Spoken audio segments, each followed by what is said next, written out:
ഇ.എൻ.വൈയിലെ ആരോപിക്കപ്പെട്ട തൊഴിൽ സമ്മർദ്ദം മൂലം കുഴഞ്ഞു വീണ് മരിച്ച അന്ന സെബാസ്റ്റ്യന്റെ മരണത്തിൽ കേന്ദ്ര ധനമന്ത്രി നിർമ്മല സീതാരാമന്റെ പരാമർശനത്തിന് മറുപടിയുമായി അന്ന സെബാസ്റ്റ്യന്റെ പിതാവ് സിബി ജോസഫ് രംഗത്ത് വന്നു. സമ്മർദ്ദത്തെ നേരിടാൻ വീടുകളിൽ നിന്ന് എങ്ങനെ പഠിപ്പിക്കണം എന്ന് തനിക്കറിയില്ല. മന്ത്രി അങ്ങനെയായിരുന്നു നേരത്തെ പറഞ്ഞിരുന്നത്. ഇങ്ങനെയുള്ള കുട്ടികളെയൊക്കെ തന്നെ വീട്ടിൽ നിന്ന് തന്നെ പഠിപ്പിക്കണമെന്നായിരുന്നു മന്ത്രിയുടെ പരാമർശം.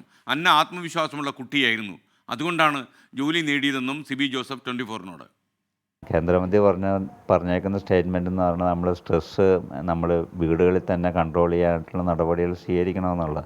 അതെങ്ങനെയാണ് വീടുകളിൽ തന്നെ കൺട്രോൾ ചെയ്യാനുള്ള നടപടികൾ സ്വീകരിക്കുന്നത് എങ്ങനെയാണെന്ന് എനിക്കറിയത്തില്ല. പഠിത്ത കാര്യത്തിൽ അതുകൂടാതെ തന്നെ പള്ളിയായിട്ടുള്ള ബന്ധപ്പെട്ടിട്ടുള്ള എല്ലാ ആക്ടിവിറ്റികളിലും വളരെ സജീവമായിട്ടാണ് പങ്കെടുത്തുകൊണ്ടിരുന്നത്. കേന്ദ്രമന്ത്രി പറഞ്ഞേക്കണം ആ ഒരു രീതിയിൽ തന്നെയാണ് പറഞ്ഞേക്കുന്നത്. പക്ഷേ ആ സ്റ്റൈലിലൊക്കെയാണ് തന്നെ നമ്മൾ മുമ്പോട്ട് പോകുന്നത്, ദൈവത്തിൽ ആശ്രയിച്ചിട്ടൊക്കെയാണ് മുമ്പോട്ട് പോകുന്നത്.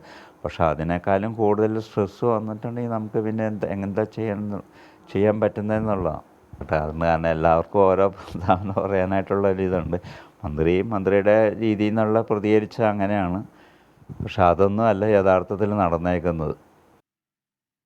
കൊച്ചിയിൽ നിന്നും നിതിൻ അംബുജൻ തത്സമയം ചേരുകയാണ്. Nitin, good morning. നിതിൻ, ഒരുപക്ഷെ ഈ സാമൂഹ്യവൽക്കരണം, സോഷ്യലൈസേഷൻ എന്ന പ്രോസസ്സ് വീട്ടിൽ നിന്ന് തന്നെ തുടങ്ങുമെങ്കിലും പുതിയ കാലത്തിൻ്റെ സ്ട്രെസ്സൊന്നും പരിഹരിക്കാൻ വീട്ടിലെ സാഹചര്യം അനുവദിക്കുന്നില്ല എന്ന് മന്ത്രിക്ക് മനസ്സിലാകാത്തതാണോ എന്ന് എനിക്കറിയില്ല. മന്ത്രി ഇങ്ങനൊരു പരാമർശം നടത്താൻ പറയൂ.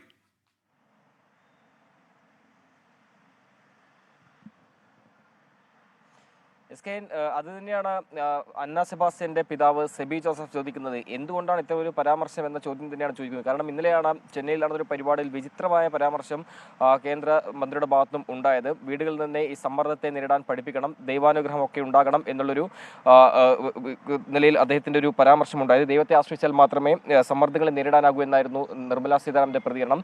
അതിൽ ഇദ്ദേഹം വ്യക്തമാക്കിയിരിക്കുന്നത് ഈ കടുത്തമായ സമ്മർദ്ദം, അതായത് ആർക്കും ചിന്തിക്കാൻ പറ്റാത്ത സമ്മർദ്ദം നേരിടുന്ന നിലയിലായിരുന്നു അവിടുത്തെ വർക്ക് കൾച്ചർ എന്നായിരുന്നു സിബി ജോസഫ് പ്രതികരിച്ചിരുന്നത്. മാത്രമല്ല മകൾ അനുഭവിച്ചത് മറ്റുള്ളവർ അടിച്ചേൽപ്പിച്ച സമ്മർദ്ദമെന്നും സിബി ജോസഫ് ഇന്നലെ 24-നോട് സംസാരിച്ചപ്പോൾ വ്യക്തമാക്കി. അന്ന നേരിട്ട് ദൈവത്തെ ആശ്രയിക്കുന്നതിലും വലിയ സമ്മർദ്ദമാണ്. തൊഴിലിടത്തെ സമ്മർദ്ദത്തെ സാഹചര്യം ഒഴിവാക്കാനുള്ള അടിയന്തര നടപടികൾ എന്തായാലും മന്ത്രിമാർ ഉൾപ്പെടെ സ്വീകരിക്കണം എന്നൊരു ആവശ്യമാണ് അന്നയുടെ പിതാവ് സിബി ജോസഫ് 24-നോട് പ്രതികരിച്ചപ്പോൾ വ്യക്തമാക്കിയത്. വിവിധ കോണുകളിലും വലിയ പിന്തുണ തങ്ങൾക്ക് ലഭിക്കുന്നുണ്ട്. കാരണം ഇത്തരമൊരു വിഷയം നിയമപരമായി നേരിടുന്നതിനപ്പുറം ഇത്തരമൊരു സമ്മർദ്ദം ഒഴിവാക്കുന്ന നിലയിൽ കമ്പനികൾ മാറണം എന്നൊരു ആവശ്യത്തെ പ്രകാരമാണ് തങ്ങൾ കത്തയച്ചത്. ആ കത്ത് ഏതോ നിലയിൽ ചോർന്നു. പക്ഷേ ഇത് വലിയ ചർച്ചകൾക്കിട വരുത്തിയൊരു ആശ്വാസമുണ്ട്. കാരണം ഏതെങ്കിലും നിലയിൽ വീണ്ടും ഒരു അന്ന ആവർത്തിക്കാതെ ഇത്തരമൊരു വർക്ക് കൾച്ചർ എന്തായാലും ഉണ്ടാകുമെന്നൊരു പ്രതീക്ഷയാണ് അന്നയുടെ പിതാവ് പങ്കുവയ്ക്കുന്നത്. അതിനിടയിലുള്ള കേന്ദ്ര ധനമന്ത്രിയുടെ പ്രസ്താവന എന്തായാലും കുടുംബത്തെ സംബന്ധിച്ചാണെങ്കിൽ ഏറെ വേദനിപ്പിച്ചിട്ടുണ്ട്.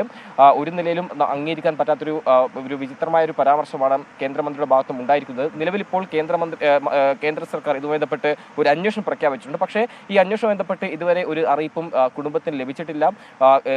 ഈ വിഷയം പാർലമെന്റിലടക്കം ഉന്നയിക്കുമെന്ന് വീട് സന്ദർശിച്ച എംപിമാരും അതോടൊപ്പം തന്നെ രാഹുൽ ഗാന്ധിയും വ്യക്തമാക്കിയിട്ടുണ്ട്. അങ്ങനെ ഒരു ഘട്ടത്തിലൂടെ പോകുമ്പോഴാണ് കേന്ദ്രമന്ത്രിയുടെ പ്രസ്താവന എന്തായാലും വന്നിരിക്കുന്നത്. ഇന്ന് കൂടുതൽ മന്ത്രിമാരെല്ലാം തന്നെ ഈ കുടുംബത്തെ ആശ്വസിപ്പിക്കാനായി എത്തും.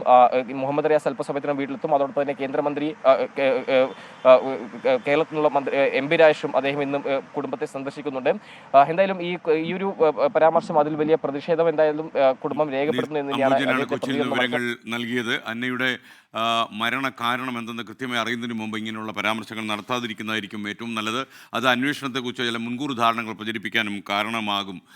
അതേസമയം ഈ കേന്ദ്രമന്ത്രി പറഞ്ഞതിന് വ്യത്യസ്തമായി സ്കൂളുകളിൽ ഇപ്പോൾ സ്ട്രെസ് റിലീസ് ചെയ്യാനുള്ള കുറേ കാര്യങ്ങൾ പള്ളിക്കൂടങ്ങളിൽ ചെയ്യുന്നുണ്ട്. പക്ഷേ സംസ്ഥാന തലത്തിൽ സർക്കാർ തന്നെ തീരുമാനിച്ച് പുതിയ തലമുറയുടെ സ്ട്രെസ് ഏത് രീതിയിലാണെന്ന് മനസ്സിലാക്കി അത് പരിഹരിക്കാനുള്ള കൗൺസിലിംഗ് സെൻറ്റേഴ്സ് പള്ളിക്കൂടങ്ങളിൽ തന്നെ തുടങ്ങുന്നതാണ് ഏറ്റവും ഉത്തമമെന്നാണ് തോന്നുന്നത്. കാരണം ഈ പുതിയ കാലത്തിൻ്റെ വെല്ലുവിളി എന്നോണം ഈ ആസുര കാലത്ത് കുട്ടികൾ അനുഭവിക്കുന്ന മാനസിക സംഘർഷങ്ങൾ അത് ഒരു മേഖലയിൽ നിന്ന് മാത്രമല്ല പല മേഖലകളിലേക്കും ഈ സംഘർഷം വളരുന്നു. ഈ സംഘർഷം അടക്കിപ്പിടിച്ചവർ വീട്ടിലേക്ക് പോകുന്നു. വീട്ടിലെ കൂടുതൽ സമയവും മൊബൈൽ ഫോണിലും സ്ക്രീനുകളിലുമായി സോഷ്യൽ മീഡിയയിലൊക്കെ ആയിട്ട് അവർ ജീവിതം കളയുന്നു. പിന്നീട് അവരുടെ സ്ട്രെസ്സ് പരിഹരിക്കപ്പെടുന്നില്ല. അപ്പോൾ ഇതിനൊരു പരിഹാരമാകട്ടെ. വീട്ടിലും ചെയ്യാൻ പറ്റുന്നതൊക്കെ ചെയ്യാം. അതേസമയം സ്കൂളുകളിൽ തീർച്ചയായിട്ടും ഇത്തരം കാര്യങ്ങൾ ചെയ്യാൻ കഴിയണം ഈ പുതിയ കാലത്ത്. മാത്രമല്ല കുട്ടികളെയൊക്കെ നേരിടുമ്പോൾ മാതാപിതാക്കളും ശ്രദ്ധിക്കേണ്ട കാര്യം വളരെ സെൻസിറ്റീവായിട്ട് ഉള്ള ഒരു തലമുറയോടാണ് നമ്മൾ സംസാരിക്കുന്നത്. കാരണം അവർ കൂടുതൽ ചിന്തിക്കില്ല. അതുകൊണ്ട് അവരോട് നമ്മൾ തല്ലുകൂടുമ്പോഴും വഴക്കൂടുമ്പോഴും കൂടുതൽ ശ്രദ്ധിക്കുക.